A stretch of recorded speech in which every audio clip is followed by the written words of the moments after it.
सुषमा अंधारेंनी काय म्हटले आपण पाहूया.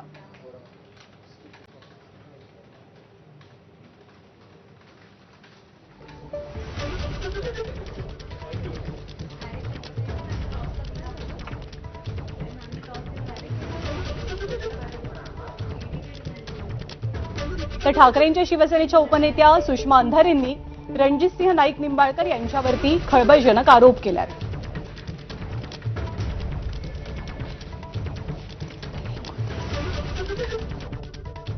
या हॉटेलमध्ये रात्री 1 वाजता एंट्री का दिली? एकट्या महिलेला हॉटेल मिळतं असं मला तरी माहित नाही. काय हिची एंट्री कायदेशीर पद्धतीने घेतली होती? हे हॉटेल भोसले नावाच्या माणसाचं आहे. कोण आहे हा भोसले? हा भोसले रणजित सिंह हा इकडचा भोसले आहे. ये रिश्ता क्या कहलाता है? का या हॉटेलवर बोलावलं होतं?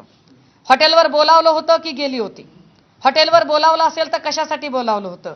जर तिची बहीण सांगते की ते हस्ताक्षर तिचं नाहीच आहे तर तिच्या हातावर कुणी लिहिलं?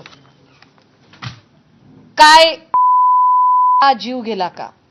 काय हत्या झाली का?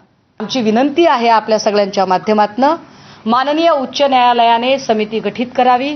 आमचा SIT वर सुद्धा विश्वास नाहीये.